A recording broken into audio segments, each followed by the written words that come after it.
Good morning, ladies and gentlemen. I would like to tell you things or two about driven wild boar, and I would try to explain how it's easier for everybody to manage their expectations. Why? Because to enjoy driven wild boar, it does not necessarily mean to get plenty of animals. On the other hand, if someone comes to Croatia to hunt, they want to pull the trigger. They want to bag some animals.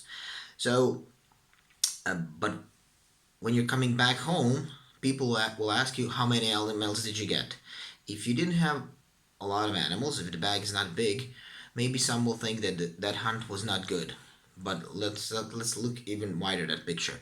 Um, if you enjoyed the music and the noise and the sounds and the barking that dogs were making while chasing a wild boar, that was a good hunt. On the other hand, try hunting wild boar without dogs, and you'll notice the difference. Um, Everybody asks you how many wild boar did you get. No one asks you how many wild boar did you see. No one asks you how many shots were fired. So, for example, if I was on a driven wild boar, in a day I get a wild boar, so one animal, and I'm coming back home, and one friend asks me how many did you get? Oh, I got one. Oh, one. Yeah, but if you would say, okay, I saw 25 animals, or 20, or in every drive I saw a few, and if you say in every drive I fired a few shots, that would make a good hunt.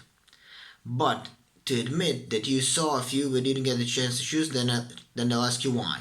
And then if you say you shot a few rounds and didn't connect, then they again ask you why. So that means you need to justify yourselves. Why didn't you shoot at more animals, or why didn't you connect with more animals? And some people are maybe ashamed to admit it. Some people maybe think their friends will then assume they do not know how to shoot and stuff like that. So managing expectation is very very important, and the size of the bag does not always show how good a hunt was. Let me give you another example. We go on a driven wild boar shoot, we get 7 animals in a day. Some say good hunt, some say bad hunt. But what if 3 of those animals were metal class wild boar? Wild boar in the metal class, it's not planned, it happens. It's like you buy a lottery ticket. Someone will get the prize eventually. If you've done it enough, you will get your metal class wild boar. Of course, it depends which hunting grounds you go, because in some grounds or some parts of Croatia there are more animals in trophy size. So managing expectation is very very important. Do not look a lot of movies on YouTube where there are people who are shooting 10, 20, 30 animals in a day. Yes, that's doable. Yes, that's doable. But have in mind those hunts cost per day few thousand euros, not few hundred euros. So decent hunt you can get for let's say few hundred euros. It can be very very good. It cannot be so good. Also depends on the luck, because we are dealing with live animals. And to sum up, to have a great hunt, everything has to be in its place. So the gamekeepers know where their animals are and how many of them are there. Now with the modern day and age, everybody has thermal vision, so we know where animals move about during the night. And it's easier to find out where they're sleeping because we have trail cameras that send pictures alive. So it's easier to find out where the animals are.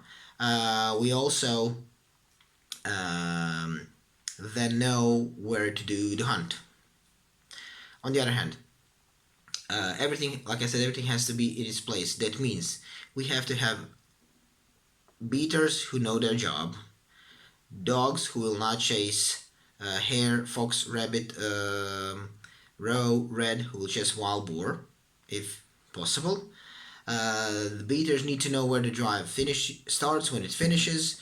The hunters on the pegs need to be concentrated, not typing on their phones. They need to have the equipment. They know which is suitable for that hunt. They need to be um, they need to be ready and know how to use it effectively.